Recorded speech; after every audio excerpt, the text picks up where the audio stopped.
आज सभी सखियां जल केली लीला के लिए निकुंज से निकलकर सखियां श्री राधा रानी और श्री कृष्ण के संग राधा कुंड के घाट पर आती हैं।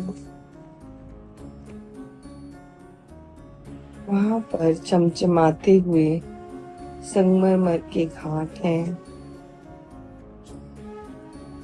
और प्रिया जी और किशन जी वहां पहुंचकर मंद मंद मुस्कुरा रहे हैं।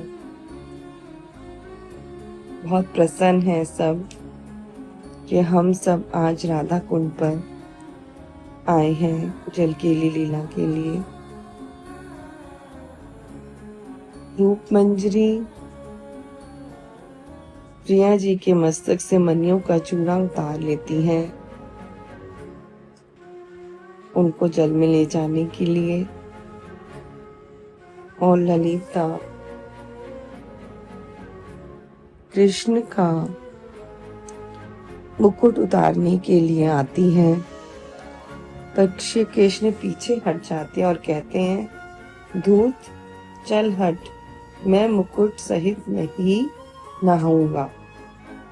ललिता चाहती है कि किसी तरह मुकुट छीन ले, पर श्री कृष्ण उसे बाएं हाथ से पकड़ लेते हैं और इसी के बीच में वो मंजरी प्रिया जी के गले में से मनियों और मोतियों का हार निकालकर एक पीले रुमाल में बांधकर सोने की परात में रख देती हैं। प्रिया जी की आंखों से प्रेम झर रहा है, जैसे प्रेम का झरना बह रहा हो, और श्री कृष्ण को इशारा करती हैं, सावधान रहना तुम, ललिता मुकुट छीने के लिए पीछे से टूट पड़ेगी तुम्हारे ऊपर। तो श्याम सुंदर प्रिया जी का इशारा समझ जाते हैं और सावधान हो जाते हैं। श्री राधा जी के इशारे से श्री कृष्ण जैसे ही पीछे की तरफ देखते हैं, झटपट ललिता का चूड़ा छीन लेते हैं। वो सोचते हैं कि वो मुझसे पहले मेरा मुकुट छीने, उससे पहले ही मैं उसका चूड़ा छीन लेता हूँ, और पानी में धड़ाम से गिर जाती है। घाट से मतलब थोड़ी दूर, 5 हाथ दूर होगा। ललिता धड़ाम से पानी में कूद जाती है और जाकर अपना चूड़ा पकड़ लेती है। ललिता जो सखी हैं बहुत चुस्त हैं, बहुत ही चतुर भी हैं, उनको हराना इतना आसान नहीं है। इसलिए श्याम सुंदर हमेशा उनकी तरफ ही देखते रहते हैं कि ये चतुराई से कुछ भी कर सकती है, और ये सब में सबसे बड़ी भी हैं, प्रधान भी हैं सब सखियों में, और श्री राधा कृष्ण से भी बड़ी हैं। तो सब इनका सम्मान भी करते हैं। पर जब खेल में ऐसी लीलाएं होती हैं तो श्री कृष्ण उनको बख्शते नहीं हैं। फिर जब तक वो चूड़ा लेकर दौड़ते हैं और ललिता गिर जाती है जल में, वो निकलती है, जब तक आती है तो श्री कृष्ण चूड़े को पानी में डुबा चुके होते हैं।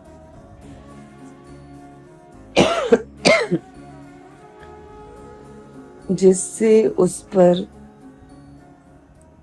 मोती की तरह पानी की बूंदें झरने लगती हैं।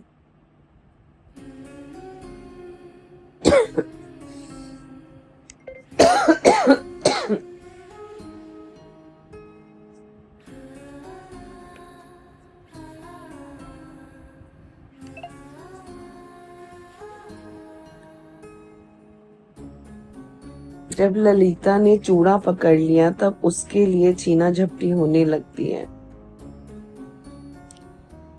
पानी में डुबो के श्री कृष्ण उस पे सबके ऊपर उस पे से बूंदे फेंकने लगते हैं। तो ललिता झपट्टा मारती हैं और छीना झपटी में उसे छीनने की कोशिश करती हैं। और कृष्ण कहते हैं कि मैं तो नहीं छोड़ूंगा।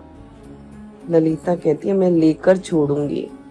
दोनों में नोक-झोंक होने लगती है। श्याम सुंदर पानी में और गहरे पानी में उतरने लगते हैं। छाती तक उनका पानी आ जाता है और ललिता अभी थोड़े कम पानी में खड़ी हुई है और राधा उन्हें देख देख कर मन मुस्कुरा रही हैं। 2-3 सीढ़ियों पर जैसे ही वो पैर रखती हैं धीरे धीरे पानी में उतरने लगती हैं और ललिता की तरफ जाकर खड़ी हो जाती हैं। ललिता के कंधे को अपने हाथ से पकड़कर कहती हैं, श्री कृष्ण की ठोड़ी को अपने हाथ से छूकर बोलती हैं, लो मैं फैसला किए देती हूँ। ललिता भी मान लेगी और तुम भी मान लो।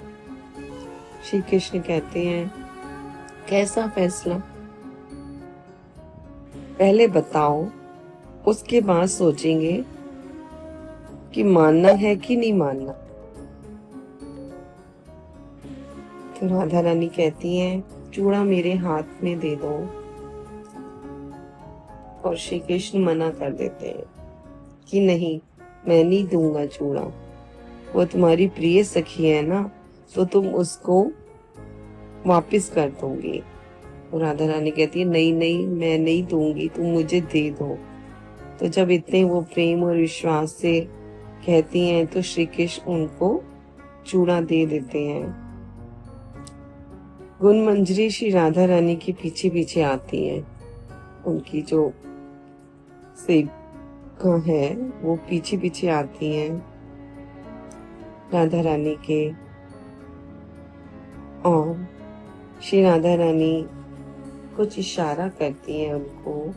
वो उनके इशारे को समझकर छप छप करती हुई पानी को अपने हाथों से चीरती हुई जाती है और घाट की सीढ़ियां चढ़कर जहाँ श्री राधा रानी का चूड़ा रखा था उठाकर ले आती है वहां से।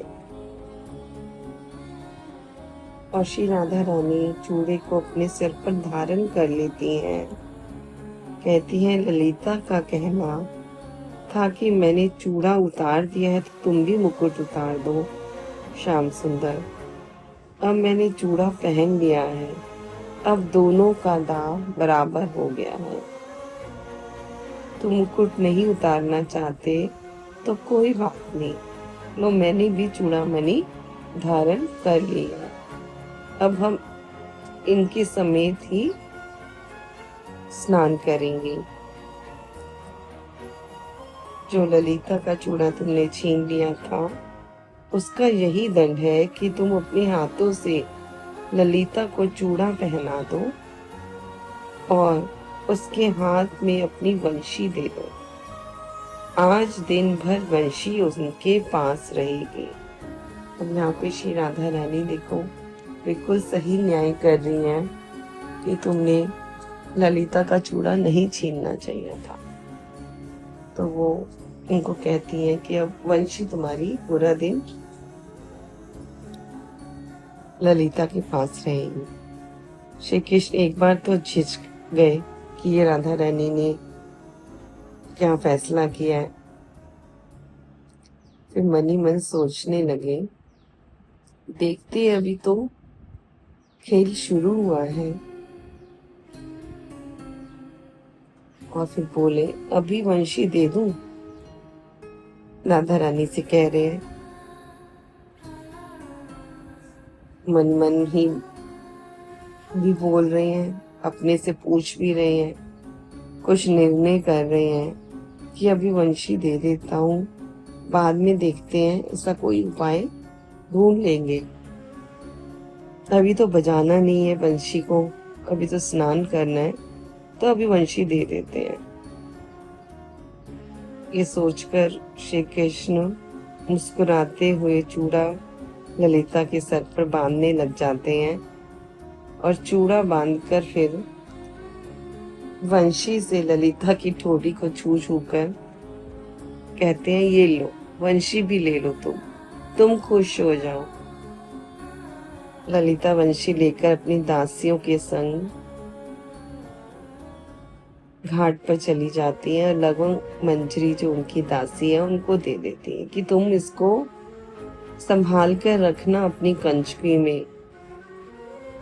श्री कृष्ण पानी का एक चुल्लू लेकर ललिता के मुंह पर झोंक देते हैं जब वो ऐसा अपने सखी को आदेश दे रही होती है, और एक मंत्र पढ़ते हैं जिसका भाव होता है कि हे देवी, आज का जो स्नान यज्ञ है वह सफल हो, इसके लिए मैं अपनी आपकी प्रार्थना करता हूँ और आपका अभिषेक कर रहा हूँ। ललिता सखी को चिढ़ाने लगते हैं, तो ललिता क्या कहती है, दोनों हाथों में चुल्लू भरकर श्री कृष्ण के मुख पर दे मारती है। उसी समय हंस हंसनी का एक जोड़ा ऊपर से उड़ता हुआ आता है और ललिता, राधा एवं श्री कृष्ण के बीच में कूद पड़ता है। हंसनी अपना सिर प्रिया जी की ओर कर देती है और हंस श्री कृष्ण की ओर मानो वो आकर उन्हें प्रणाम कर रहे हो, ऐसा लगता है। श्री कृष्ण दोनों हाथों से हंस को पकड़कर अपनी ओर खींच लेते हैं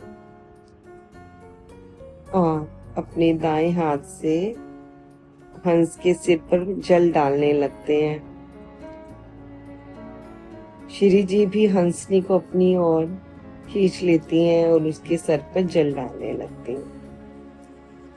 ललिता इसी बीच में श्री राधा के पीछे जाकर खड़ी हो जाती हैं और उन्हें शरारत सूझती है और उन्हें धक्का दे देती हैं, जिससे राधा रानी का जो पैर जमीन पर जमा होता है वो हट जाता है वहां से, और धक्का लगने से श्री कृष्ण की ओर वो एकदम से झुक जाती हैं, उनकी छाती पर गिर जाती हैं।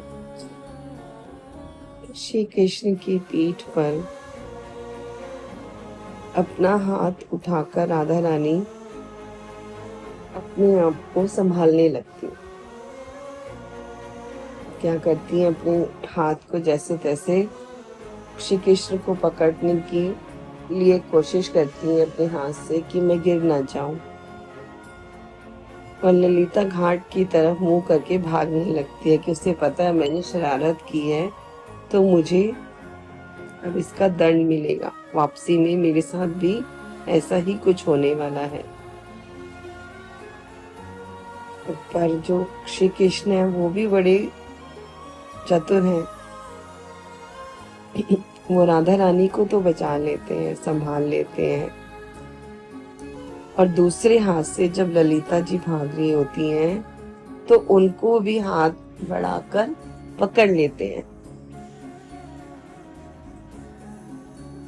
और फिर क्या होता है, उनके हाथ में ललिता की वेणी आ जाती है और श्री कृष्ण हंसने लगते हैं और कहते हैं, सीधे मन से अब यहाँ तू आ जा और जो जो मैं कहूँगा वैसे वैसे कर, नहीं तो पानी में मैं देखता हूँ तुझे तेरे साथ क्या करना है। तो ललिता कहती है देखते हैं कौन हारता है कौन जीतता है। तो श्री कृष्ण कहते हैं जीतूंगा तो मैं ही, हार कर तू रोती है मैं नहीं रोता। अगर मैं हार भी जाता हूँ तो मैं रोता नहीं हूँ, तू ही रोती है। तो ललिता मुस्कुराकर वेणी छुड़ाकर और राधा रानी की तरफ आंखें तरेड़ कर कहती है रे तुम दोनों मिलकर मुझे तंग करना चाहते हो क्यों? ठीक है ना, ठीक कह रही हूँ ना मैं राधा। राधा रानी मुस्कुराती है और श्री कृष्ण से कहती हैं अच्छा अब 2 दल बना लो, कौन कौन किस किस तरफ कैसे खड़ा होगा। श्री कृष्ण कहते हैं अच्छा ठीक है, मैं यहाँ खड़ा होता तुम वहां खड़ी हो जाओ, और कल की तरह जब हमने जल में नृत्य किया था वैसे ही हम 2 दल बना लेते हैं। राधा श्री कृष्ण खड़े हो जाते हैं आमने सामने और सखियां जो हैं गोला बनाकर चारों तरफ कमल के दल की तरह उन्हें घेर कर खड़ी हो जाती है।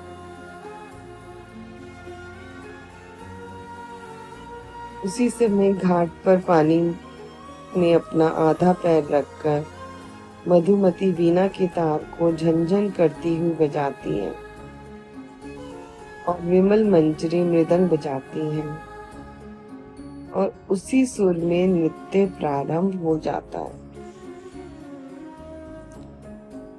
इस समय मधुमती मंजरी केदार राग में वीणा बजा रही है और पानी के अंदर ही अपने पैरों को उसी ताल से उठाते गिराती हुई सखियां राधा श्याम सुंदर के संग सुंदर नृत्य करने लगती हैं। सबकी एक ही ताल है, एक ही सुर है, एक ही स्वर है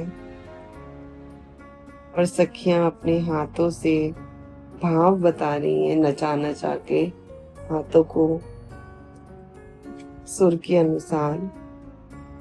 और प्रिया प्रीतम जी दोनों अपने हाथों को पकड़े हुए भाव बता रहे हैं और दोनों ने हाथ पकड़ रखे हैं और उनको पकड़ पकड़ के वो आप भाव से नृत्य कर रहे हैं।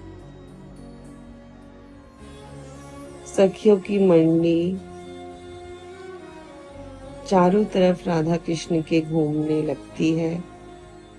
बहुत देर तक ये नृत्य चलता रहता है। नृत्य करते करते जब सखियां थक जाती हैं और बहुत देर हो जाती है, उनका भाव बनने लगता है, तो उन्हें ऐसा अनुभव होता है श्री कृष्ण उन सबके समक्ष आ गए हो। जैसी जो थकान उनको लगती है वो गुम हो जाती है और हर सखी अनुभव करती है कि श्री कृष्ण मेरे पास, मेरे साथ, मेरे बगल में मेरा हाथ पकड़कर नृत्य कर रहे हैं। नृत्य की गति धीरे धीरे मंद होकर सब एक साथ ही मधुमती की वीणा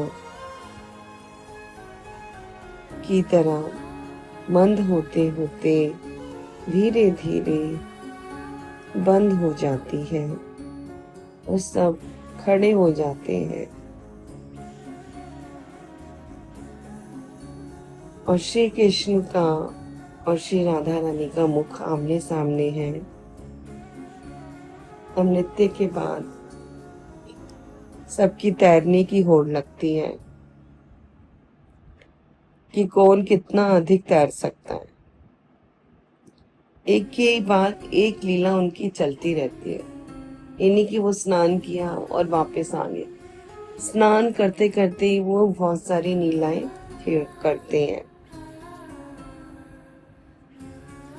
और पास में ही बहुत सारी नौकाएं भी खड़ी हुई हैं, हंस के आकार की। उनमें 4-4 सखियां सवार हो जाती हैं। नाव में एक बड़ी सी परात में फूलों से बनी हुई गेंदें रखी हुई हैं और नाव में चमचम करती हुई 4 इस तरफ और 4 उस तरफ सोने की कड़ियां लगी हुई हैं। एक नाव सखी लाती है। श्री कृष्ण नाव के पास पहुंचते ही उस कड़ी को पकड़ते हैं और अपनी कमर से कंधे पर भीगी हुई चादर बांध लेते हैं। उनकी कड़ी पकड़ते ही सखी नाव खेने लग जाती है। गोल गोल कुंडे लगे होते हैं ना नाव पर, वो कड़ियां, उसको पकड़ के श्री कृष्ण अभी तैर रहे हैं। नाव का मुंह दक्षिण की ओर होते ही श्री राधा श्री कृष्ण के बगल वाली नाव जो है उसकी कड़ी पकड़ लेती हैं और अपने आंचल को कस कर बांध लेती हैं और छाती के नीचे का अंग पानी के भीतर है, बाकी उनकी गर्दन से ऊपर बाहर है। और श्री राधा उसी प्रकार ललिता एवं विशाखा भी के कड़ी पकड़ लेती हैं और कड़ी पकड़कर सब तैरने लगते हैं। ऐसे लग रहा है जैसे जल परियां जल में तैर रही हूं। इतना सुंदर दृश्य लगता है। रंग बिरंगे वस्त्र पहने हुए हैं और उनके लंबे लंबे केश सबके खुल जाते हैं जल में। लंबे लंबे केशों से वो और सुंदर लगने लगती हैं तैरती हुई।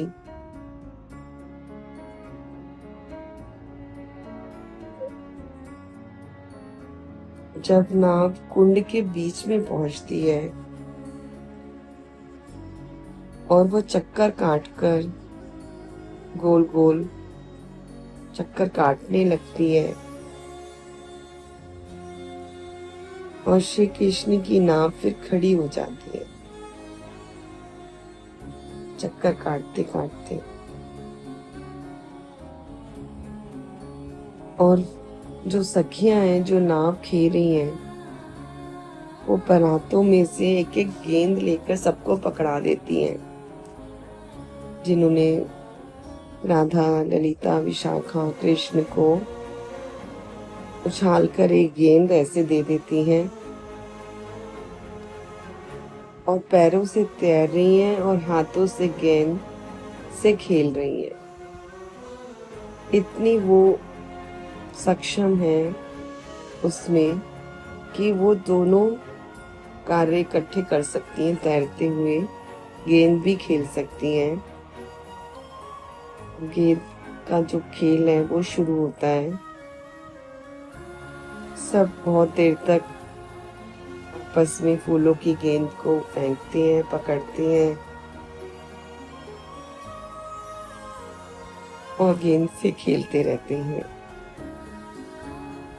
और जब गेंद का खेल समाप्त हो जाता है तो श्री कृष्ण नाव पर चढ़ जाते हैं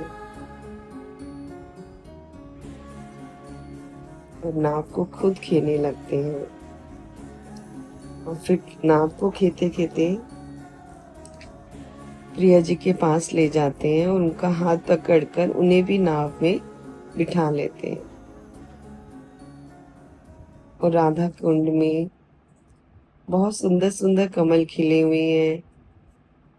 लाल, उजले, नीले, सफेद, पीले, चमकीले, सुनहरे, चारों तरफ कमल ही कमल है और उनके चौड़े चौड़े पत्ते पानी में ऐसे फैले हुए हैं, हरे हरे।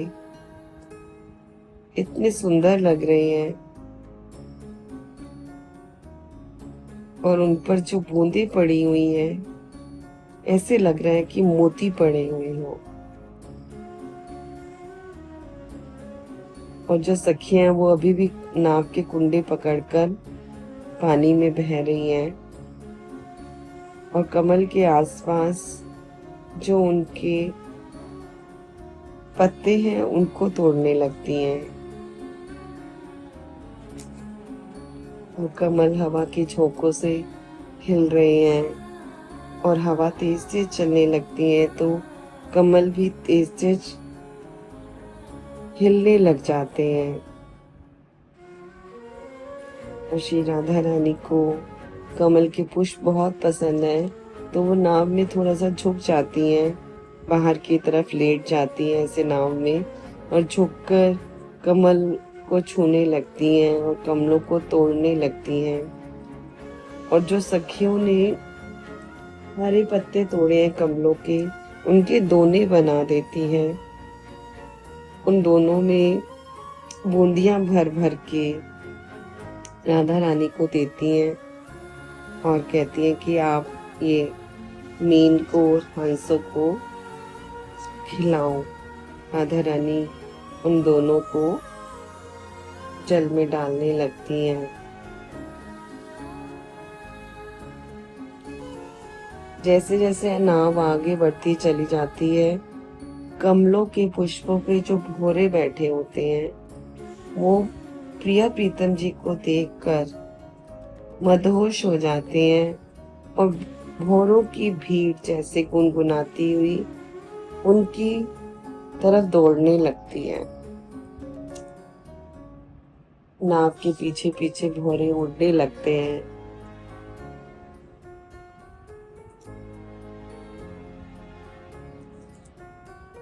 और एक भौरा उड़कर आता है और प्रिया जी के कपोलों पर बैठ जाता है।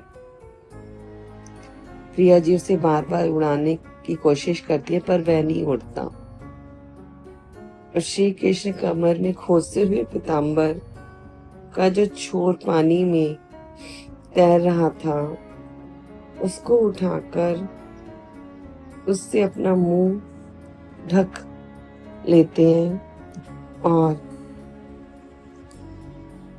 श्री राधा रानी भी क्या करती हैं, दूसरे छोर को पीताम्बर के पकड़ लेती हैं और अपना मुंह ढक लेती हैं।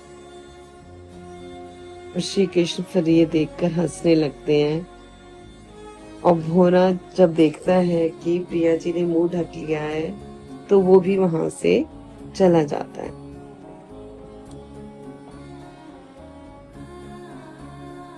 और पीताम्बर के भीतर से उसकी झीनी झीनी तारों में से श्री राधा रानी का जो मुखमंडल है वो झलमल झलमल शोभा उसकी सुंदर सुंदर झलक रही है, जिसे देख देख के श्री कृष्ण प्रेम मग्न होने लगते हैं। और फिर राधा रानी क्या करती है, कमल तोड़ती हैं और श्री कृष्ण को कहती हैं शर्माते हुए कि तुम मेरी तरफ मत देखो, तुम उधर देखो। तो श्याम सुंदर मुस्कुराते कहते हैं अच्छी बात है। तो दोनों में प्रेम लीला होने लगती है, दोनों बहुत ही प्रसन्न होते हैं, बहुत आनंद ले रहे हैं सब सखियां, प्रिया प्रीतम। और जब श्री कृष्ण को पता है कि जब मैं थोड़ी देर उधर मुख कर लूंगा तो अपने आप ये कहेंगी कि मुख इधर कर लो, तो उन्हें भी शरारत सूझती है, बार बार प्रिया जी को भी वो तंग करते हैं। तो वो क्या करते हैं, अपना मुख ना उधर की तरफ ही रखते हैं, और जब बहुत देर हो जाती है वो नहीं करते इधर, तो प्रिया जी जाके उनकी मुख को पकड़कर अपनी तरफ कर लेती हैं, क्योंकि उन्हें थोड़ी देर में ही विरह व्यापने लगता है। कुछ क्षण में, थोड़ी देर भी इनकी कुछ क्षण की है, 2-3 सेकंड में ही प्रिया जी व्याकुल हो जाती हैं जब उन्हें श्याम सुंदर नहीं दिखते हैं, और श्याम सुंदर भी व्याकुल हो जाते हैं जब वो प्रिया जी को नहीं देखते। तो श्याम सुंदर ने मुख तो कर रखा है शरारत में, मगर अंदर से वो भी व्याकुल हो गए हैं। तो एकदम से फिर राधा रानी कहती हैं कि उनको मेरी व्याकुलता का अपना पता चले। देखो देखो वो हंस कैसे पंख फैला फैला कर नहा रहा है, कितना आनंदित हो रहा है। तो श्री कृष्ण प्रिया जी की चतुराई समझ जाते हैं और उन्हें हंसते हुए ताकने लगते हैं। श्री प्रिया जी भी समझ जाती हैं कि वो मेरी चतुराई समझ चुके हैं। अब नाव जो है धीरे धीरे खेते हुए घाट के पास पहुंचने लगती है और घाट के पास पहुंचकर सखियां उनमें से उतरने लगती हैं। अब स्नान शुरू हो जाता है। अभी तक तो खेल हो रहा था, अब स्नान होता है और श्री राधा श्री कृष्ण के हाथों को पकड़कर डुबकी लगाती हैं और श्री कृष्ण भी फिर श्री राधा रानी के साथ डुबकियां लगाने लगते हैं और सिर को भी पानी में डुबो देते हैं। पानी में डुबोने से क्या होता है, उनके जो सुंदर घुंघराले केश हैं वो पानी के ऊपर तैरने लगते हैं और राधा रानी के भी जो नागिन जैसी वेणी है, उनके केश हैं रेशमी, वो पानी के ऊपर तैरने लगते हैं और उनके जो केश हैं उनकी आंखों पे आ जाते हैं। तो श्री कृष्ण बहुत ही प्यार से उनके केशों को ठीक करते हैं, उनके मुख से हटाते हैं, उनको प्रेम करते हैं और श्री राधा रानी भी श्री कृष्ण की अलकावलियों को उनके कपोलों से हटाती हैं, पीछे की तरफ करती हैं। इस प्रकार हंसते हुए प्रेम से वो स्नान करते हैं और फिर बाहर निकल के अपने केशों को जोर से झड़का देते हैं श्री कृष्ण। ऐसा लगता है उनमें से मोती की बूंदें चारों तरफ फैल गई हो और सभी सखियों को इस प्रेम का अनुभव होता है और वो सोचने लगती हैं कि श्री कृष्ण भी हमारा हाथ पकड़कर नहा रहे हैं और अपने भीगे केशों से, प्यार भरे हाथों से हमारे केशों को संवार रहे हैं। ऐसा ही वो सोचने लगती हैं। सबके भीतर बहुत प्रेम है। सब सखियां यही भावना करती हैं कि जैसी क्रीड़ाएं श्री राधा रानी के संग श्री कृष्ण करते हैं, हमारे संग भी करें। वो मनी मन सखियां श्री कृष्ण को पति मानती हैं और यही भाव रखती हैं और फिर इस सुंदर भाव के साथ बारी बारी डुबकी लगाने लगती हैं। बहुत देर जब उनको स्नान करते हो जाती है तो रूपमंजी श्री कृष्ण को इशारा करती है घाट पर से कि अब आ जाओ, बहुत देर हो गई है नहाते हुए।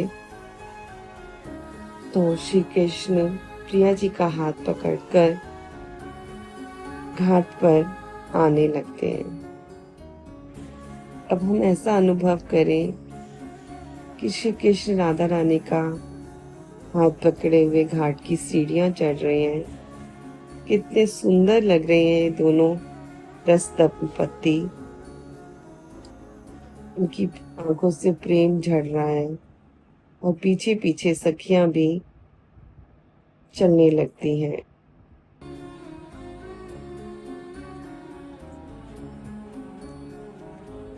और फिर घाट पर बिठाकर सुंदर कटोरों में उपटन रखे हुए हैं।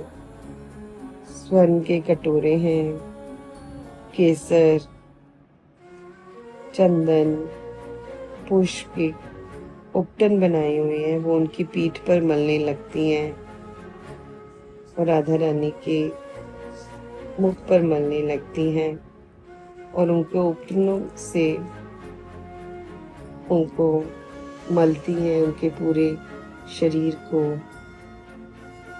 और उनके बालों में आंवला लगाती हैं, तेल लगाती हैं।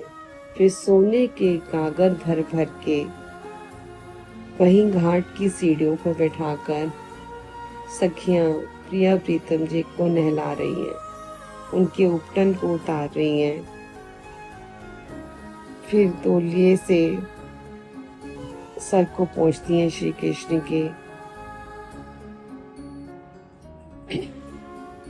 इस तरह से श्री राधा कृष्ण को स्नान कराने के बाद उनको सुंदर वस्त्र पहना देती हैं और उनकी सुंदर श्रृंगार कर देती हैं। श्रृंगार के बाद राधा रानी अपने सुंदर चेहरे को जल में देखने लगती हैं कि मेरा श्रृंगार कैसा हुआ है, और उनके सारे आभूषण जो मणियों से बने हुए हैं, घुंघराले, केश, लट्टे, सब उसमें प्रतिबिंबित होने लगती हैं। और श्री कृष्ण भी फिर राधा रानी को देखकर अपना प्रतिबिंब देखते हैं जल में, और दोनों एक दूसरे को देखकर मुस्कुराने लगते हैं। बहुत ही प्रसन्न होते हैं अपनी सुंदरता को निहारते हुए।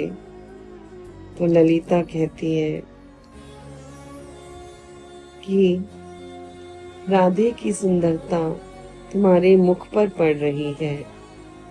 तो श्री कृष्ण कहते हैं राधे की सुंदरता मेरे मुख पर पड़ रही है और मेरी मुख की सुंदरता तुम सबके मुख पर पड़ रही है। श्री कृष्ण कोई भी दाव हारते नहीं है, कोई भी बात सुनते नहीं है, सबका जवाब देते हैं।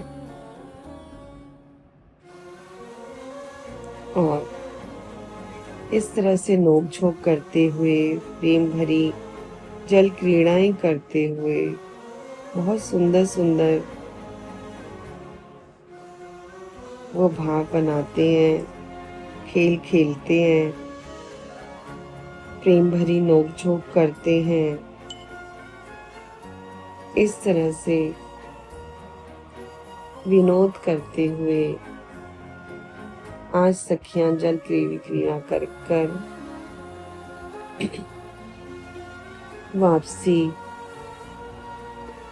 चल पड़ती हैं बरसाने की तरफ, और कुंज गलियों से होते हुए सखियों की मंडलियों की संग नाचते गाते बजाते हुए सब सखियां